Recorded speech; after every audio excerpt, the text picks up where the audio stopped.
show. One man show. Jadi pemain ini. Pemain. Dengan cara yang agak primitif memang. Primitif sekali. Hai, ketemu lagi dengan Rep Danita Real. Pasti nih teman-teman aku semuanya baik semua ini nih, aku yakin ini nih. Tapi kalau ada yang sedikit kendala-kendala hari ini untuk beraktivitas, semoga bisa terlewatin ya. Itu adalah bumbu-bumbu kehidupan kita.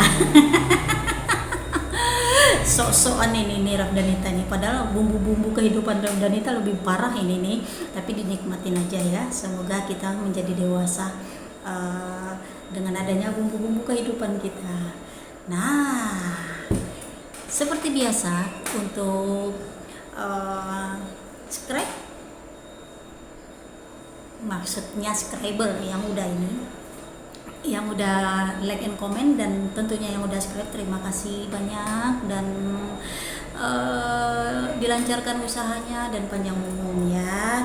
Terima kasih banget supaya Rep Danita Real semangat buat buat mengupdate video-video yang lebih seru lagi setelah ini ya. Dan untuk yang baru ketemu channel Rep Danita Real, aku ucapkan selamat datang dan salam kenal dari Rep Danita Real ya.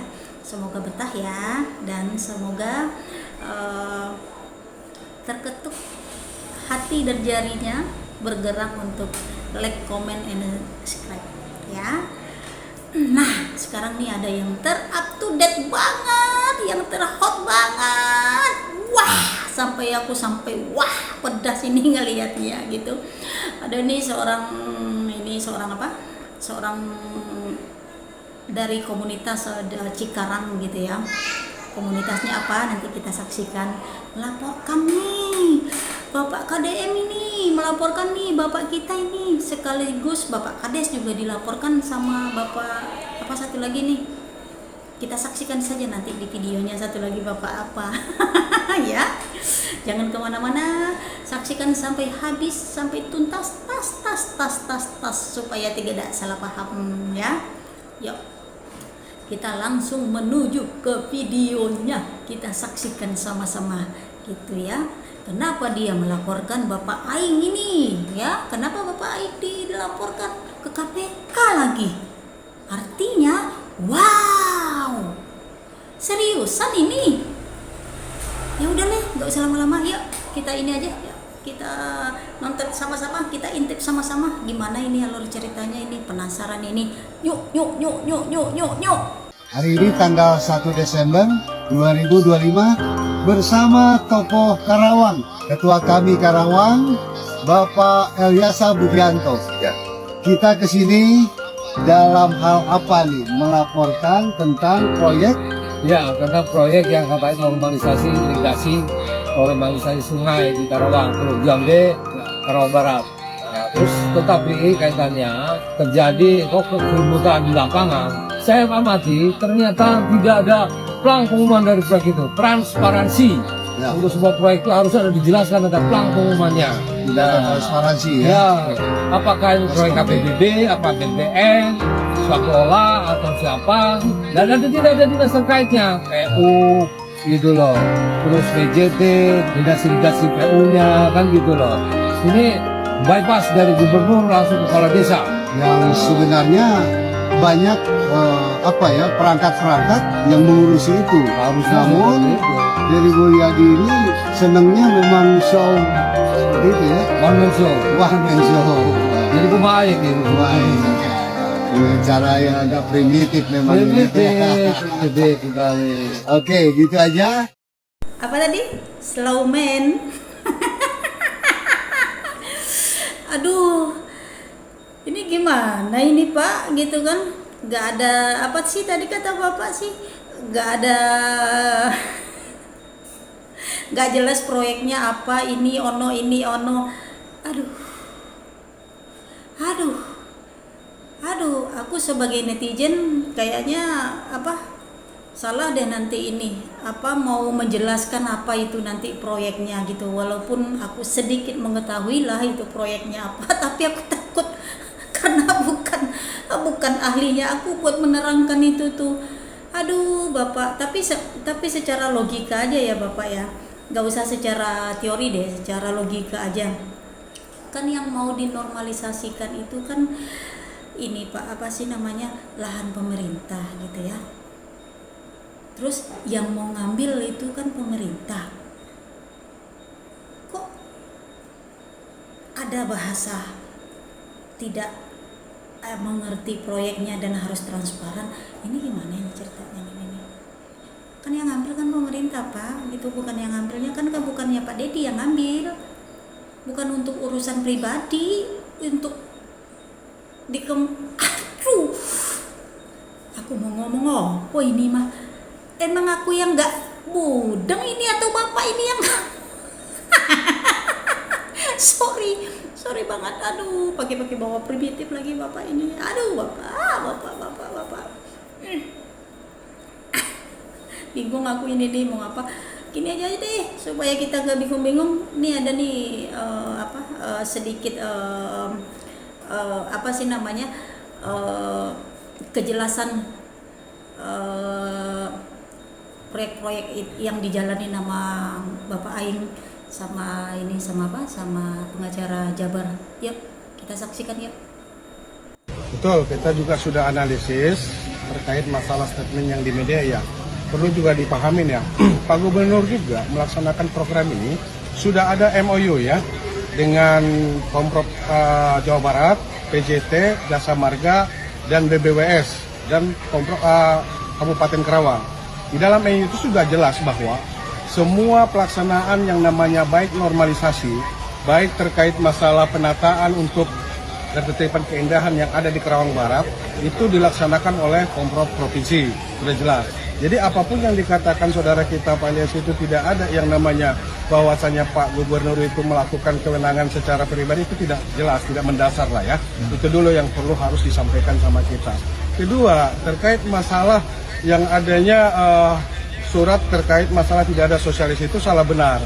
Kami tim Jabar Istimewa mendampingi selalu Pak Lurah dan kita juga sudah menanyakan semua masyarakat yang berdampak ya dengan pembongkaran itu, mereka juga sudah menerima surat sosialisasi dari Provinsi Jawa Barat. Ada surat 3 kali disampaikan supaya ini semua yang namanya bangli, bangunan liar yang tidak mempunyai izin, yang menempatkan tanah negara segera harus ditertibkan dan dikembalikan lagi fungsinya seperti semula. Tapi walaupun begitu, Pak Gubernur itu cukup bijak. Beliau walaupun sebenarnya bangunan-bangunan liar, baik yang namanya bangunan yang berdiri di BBWS atau PJT, beliau juga selalu memberikan suatu ya yang namanya baiklah ya kerohiban ya. Dikatakan ada bantuan lah buat yang pemilik itu. Jadi saya rasa semua juga masyarakat, hampir semua rata-rata masyarakat yang berdampak itu merasa senang dan puas gitu loh.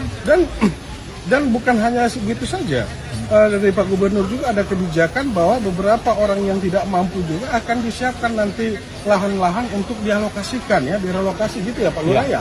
Itu sudah dilaksanakan. Jadi menurut kami saudara kita, teman kita ini yang namanya Pak Ilyas ini tidak mendasar. Perlu juga kita pahamin ya. Pak Ilyas ini kan sosok yang namanya seorang praktisi hukum dan ketepatan beliau juga sebagai penerima kuasa yang melaporkan adanya pengerusakan. Ini ada irisannya lah ya dengan adanya kekecewaan beliau dengan klien beliau yang melaporkan Pak Lurah dengan Pak Lurah Dede ini ke Polres ini ada irisan ya, ketidakpuasan, ketidaksenangan ya.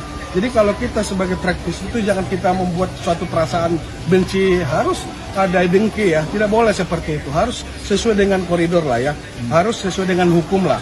Jadi jangan sampai ada pun perjuangan dari sisi untuk kepentingan masyarakat itu kalau dibuat dengan perasaan ada kebencian secara pribadi, itu tidak bagus lah sebagai kita sebagai praktisi hukum. Makanya kami berharap rekan kita yang namanya saudara Lydia stop untuk memberikan training terkait masalah media sosial.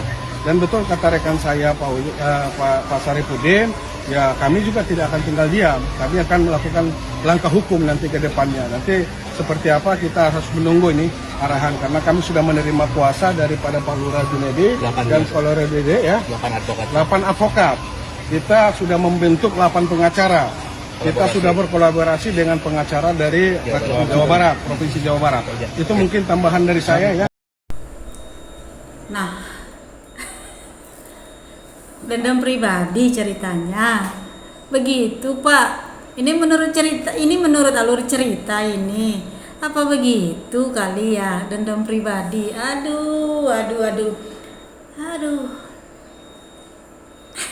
Tuh Pak, udah diterangin tuh sama ini, sama lawyer lawyer KDM tuh. Lawyer Bapak Aing tuh, gimana tuh ininya, alur-alur itu proyeknya udah diiniin tuh yang berkompeten untuk menjabarkan gitu. Kalau saya nanti takut salah walaupun saya ngerti gitu ya. takut nggak bisa terima juga itu bapak nanti. Emang lu siapa katanya gitu nanti ya. aduh bapak ini gimana ini, lucu ini mah. Ini apa sih namanya, kan yang mau diberesin sama Bapak Aing itu kan Bangli ya. Berarti kan kalau Bangli itu kan artinya kan melanggar lah ya gitu ya. Kalau bahasa hukumnya mungkin melanggar, tapi kalau bahasa ya yang halus lah sedikit gitu ya, membangun tidak pada tempatnya atau bukan haknya dia, kan gitulah ya bahasa halusnya gitu. Nah masa harus dituntut gitu ya, tuh atas dasar hukumnya apa itu ya? Ada nggak ya yang ngerti ini dasar hukumnya apa ini? Bapak ini nuntut ini nih tuh. Ada lagi nih, ini keterangan bapaknya di tanggal 2 Desember baru-baru ini ya baru terupdate ini nih. Dia menerangkan sedikit ini tentang laporannya dia. Yuk kita menuju ke sana yuk. Let's go. Mataku kemana ini? Let's go. Baik, alhamdulillah kemarin tanggal 1 ya, hari Senin, lewat organisasi kami bernaung di bawah lindungan organisasi Koalisi Aksi Menyelamatkan Indonesia. Nah, nomor surat 077, nanti suratnya saya kirim fotonya.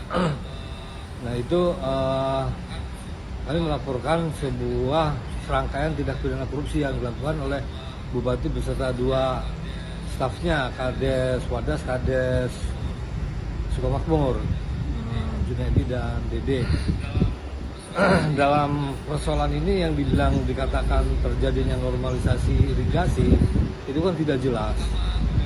Pertama, tidak jelasnya sumber dana. Semua itu serangkaian schedule proyek, siapa pemborongnya, jadwal pekerjaan proyek.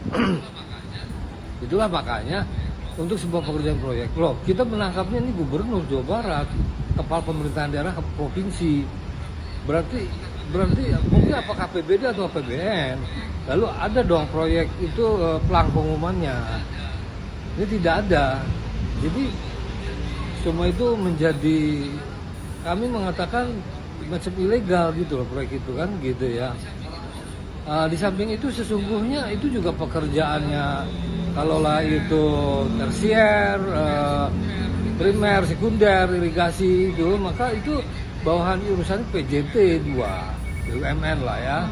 Lalu kalau irigasi sungai itu tentunya adalah MPU, pekerjaan umum gitu loh.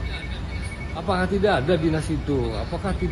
Apakah cukup langsung gubernur kepada kepala desa? Hilang hierarki itu. Ketika tidak ada ketransparansiannya, ketika ada perencanaan yang matang itu, maka saya melihat sepak terjang kita laporkan KPK. Jadi siapa aja yang dilaporin KPK? Ya kami kemarin 3 laporkan itu. Siapa aja? Ya itu siapa? Ada gubernur Deddy Mulyadi, lalu Jun Junaidi, lalu Dede apa itu namanya, Kades Sukamakmur.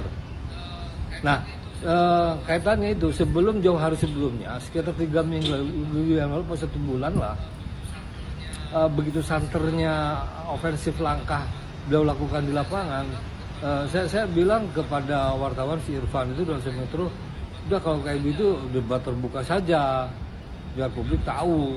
Tidak ada respon ya kan dari KDM, dari Galuh Pakuan di Subang. Ya sudah, kami lari ke KPK. Oh berarti sebelumnya udah melakukan koordinasi dengan gubernur atau gimana? Bukan lewat pengacaranya ya. Saya ketemu di Polres tuh si siapa Pak Pontas tuh, Bung Pontas Huta Hayan.